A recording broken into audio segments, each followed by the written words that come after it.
বন্ধুরা, চলে আসলাম আরও একটি ওষুধের সম্পর্কে আপনাদেরকে জানানোর জন্য। এটা হচ্ছে বুটিকট। বুটিকটটা হচ্ছে একটি সাসপেনশন।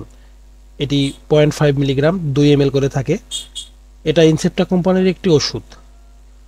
এখানে লেখাই আছে যে ইনজেকশন নয়, দেখতে সেরকমই। এটা হাঁপানি রোগের জন্য ব্যবহার করা হয়। হাঁপানি রোগের চিকিৎসার জন্য এটা নির্দেশিত। এখনকার দিনে আজকাল হাঁপানি রোগের প্রবণতা একটু বেশি ভ্যাকসিন নেওয়ার পর থেকে। তাই এই বুটিকট ওষুধটি আপনাদের দৈনন্দিন প্রয়োজনে আসতে পারে। এটি একটি মডার্ন আবিষ্কার। বুটিকট একটা সুন্দর ওষুধ। চলে আসলাম আরেকটি ওষুধ নিয়ে। এটা হলো ডেক্সালায়ন। এটা আপনার একটি ওষুধ। এটা অরিন ফার্মাসিউটিক্যালের একটি ওষুধ।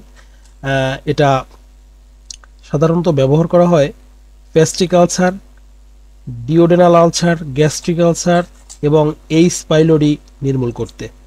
এটা একটু জটিল রোগের জন্যই ব্যবহৃত হয়। এটা আসলেই একটি সুন্দর ওষুধ। আপনারা এটি আপনাদের সংগ্রহে রাখতে পারেন।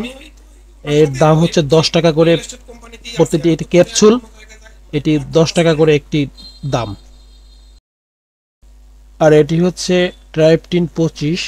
এটি স্কয়ার কোম্পানির একটি ওষুধ। দেখতে পাচ্ছেন 1 টাকা 76 পয়সা পার, মানে একটা ট্যাবলেটের দাম। এটি বাচ্চাদের মূত্রত্যাগ, বিছানায় যে মূত্রত্যাগ করে রাত্রিকালীন, সেটা দূরকরণের জন্য এটা ব্যবহার করা হয় এবং মানসিক দুশ্চিন্তা, বিষণ্ণতা জনিত অসুস্থতা, এটার জন্য এটা খুবই কার্যকরী। এটি একটি ভালো মানের ওষুধ।